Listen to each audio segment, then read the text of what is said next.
지금부터 우리가 분석할 대상은 지난번에 다뤄봤던 미국 통화정책 결정식입니다. 구체적인 내용은 슬라이드를 보면서 설명드리겠습니다.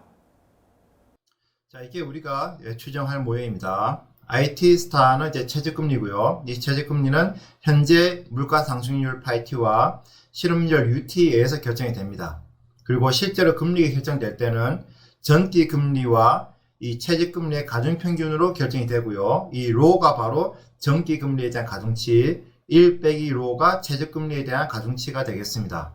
그래서 이걸 추정하려면 IT 스타를 이제 실제 금리식에다가 집어넣어주는 거죠. 그 집어넣어주면 밑에 회기식에서 보시는 바와 같이 이런 지식이 도출이 됩니다. 그래서 종속 변수가 IT고 이게 설매 변수가 IT-1, 파이T, UT 그리고 상수항이 있습니다. 그래서 이거를 우리가 MLE로 추정할 텐데요.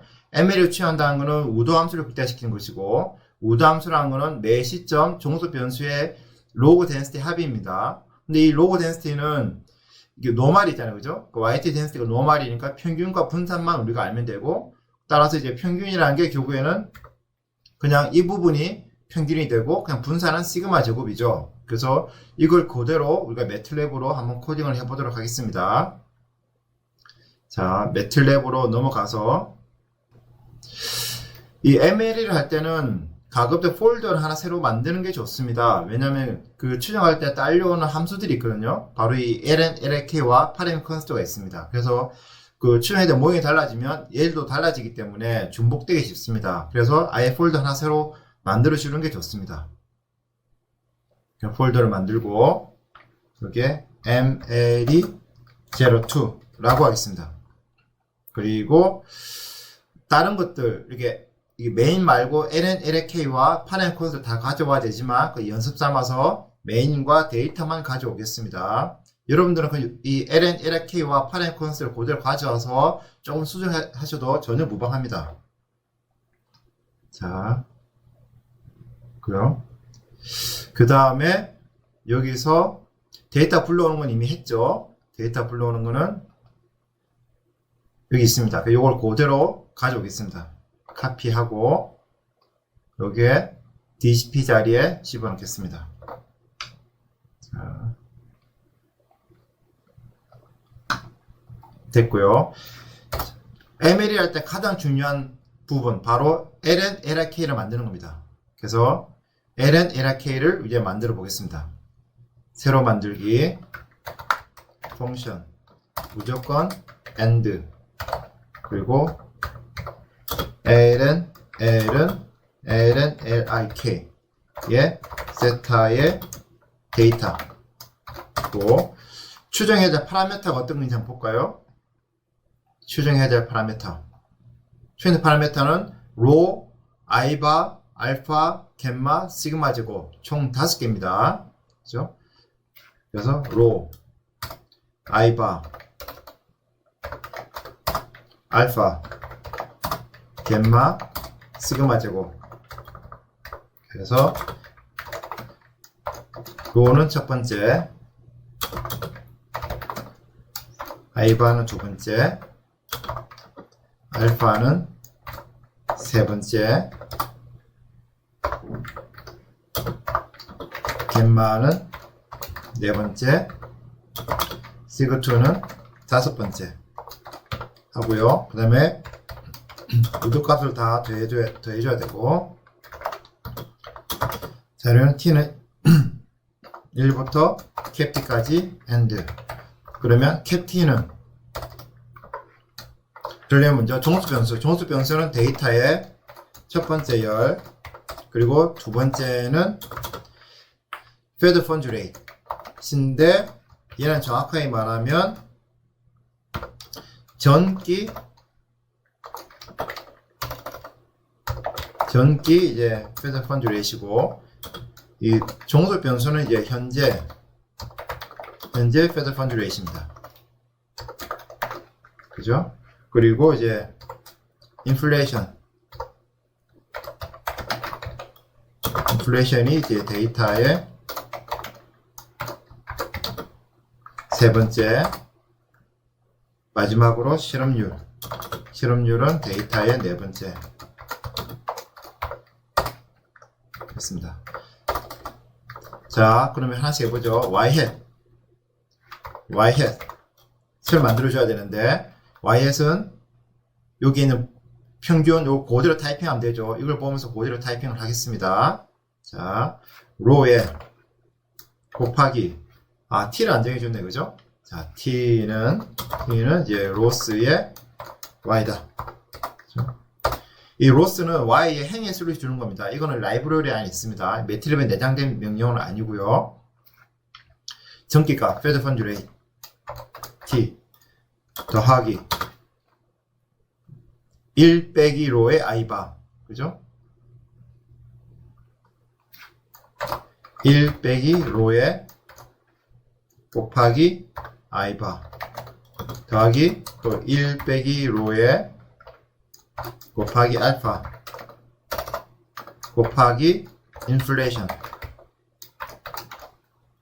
더하기 1 빼기, 이거 뭘까요? 이 너무 길면은 점점점 하고 다음 주에 넘어가도 전혀 무방합니다. 자, 1 빼기 로의 곱하기 겜마의 곱하기 실험률 un의 t 번째값, 그쵸? 그러면 이제 ln pdf는 ln pdf n의 yt 그리고 평균이 yhat 분산이 시그마 제곱 치고 ln l은 ln l 더하기 ln pdf 하면 되는 거죠. 자,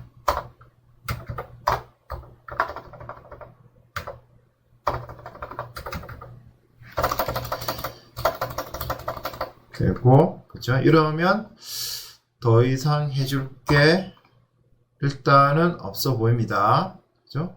자, 다음으로 만들어야 될 게 para m const죠. 새로 만들기 펑션의 valid para m const 내 데이터의 세타의 데이터 그리고 and 이건 제약이 몇 개인가요? 제약을 보겠습니다. 제약을 보면 일단 이 row가 0과 1 사이고 시그마 제곱은 양수죠. 자, 그러면 row가 0과 1 사이라는 수에는 제약이 두 개입니다. 0보다 커야 되고 1보다 작아야 된다. 그리고 시그마 제곱이 0보다 커야 된다. 총 3개의 제약이네요. 이 중 하나라도 만족을 안 하면 안 됩니다. 모든 걸 다 만족을 해야 되죠. 다 만족하는 파라미터에서 우리가 우정함수를 극대화하는 이제 파라미터를 찾아볼 겁니다. 자, 이거는 이렇게 하면 됩니다. 뭐 다른 방법도 있겠지만 제가 쓰는 방법은 이겁니다. valid m 일단 뭐 10,1 그냥 크게 숫자 크게 뭐 10이든 20이든 아무 의미 없습니다. 상관없습니다. 그리고 valid m의 첫 번째 값은 이렇게 세타의 첫 번째가 row잖아요, 그죠? row가 0보다 커야 된다. valid m의 두 번째는 이제 세타의 첫 번째가 row인데 row가 또 1보다는 작아야 된다. 또 valid m의 세 번째는 세타의 and라 그러겠습니다. 시그마 제곱은 보통 항상 제일 마지막에 두거든요. 얘는 0보다 커야 된다. 그리고 valid는 mean의 valid m이다.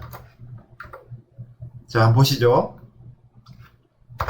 원래 valid m 얘는 저장하겠습니다. 일단 먼저 저장하고 일단 valid m은 다 1로 채워진 겁니다. 이미 다 1로 채워져 있는데 이게 만족되면 다시 1이고 이게 만족되면 다시 1이고 이게 만족되면 다시 1입니다. 그러면 여전히 다 1일 것이고 1로 채워진 방향이기 때문에 미니멈도 1입니다. 하지만 이 세 조건 중 하나라도 만족하지 않으면 0이 있을 것이고 그럼 그 중에 최소값은 0이겠죠. 그럼 결국에는 0이 나가는 겁니다. 그래서 이런 식으로 만들어주면 모든 제약이 만족될 때만 밸리드가 되는 거죠. 밸리드가 1이 됩니다.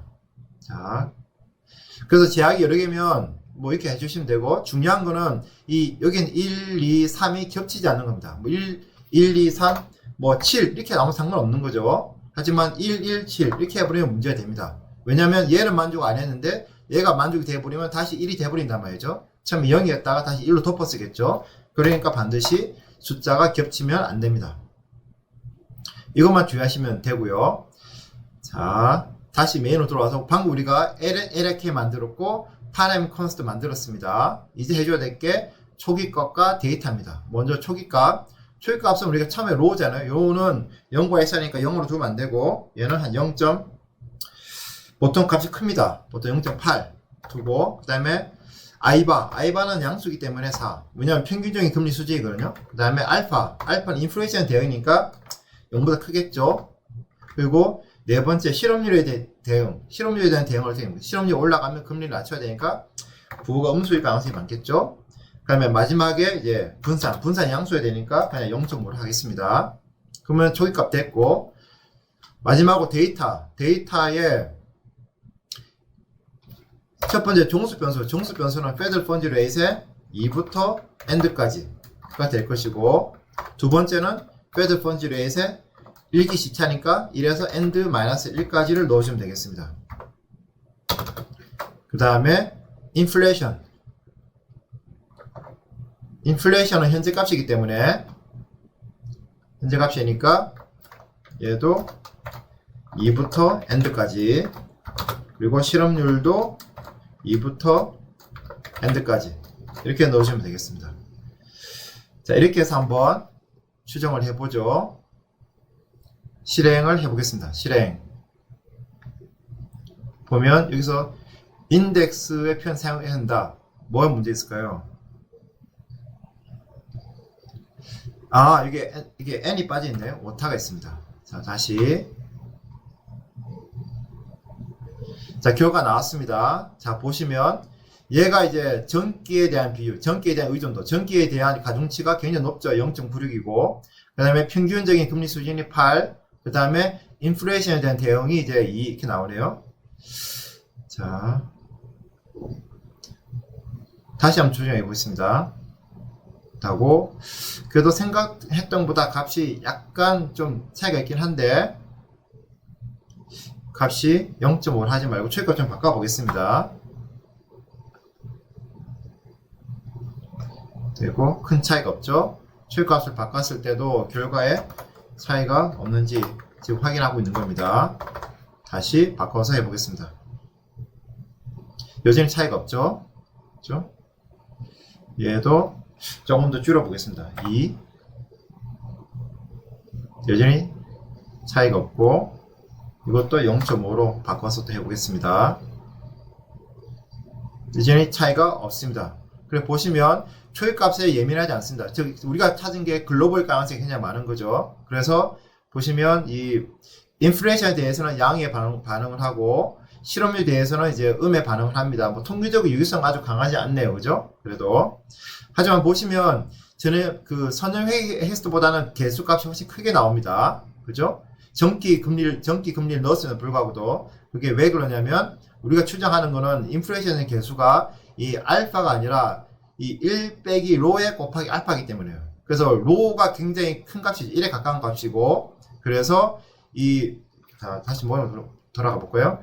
로가 굉장히 1에 가깝고, 따라서 이제 이 로가 굉장히 크기 때문에 이 값이 굉장히 1 빼기 로는 굉장히 작습니다.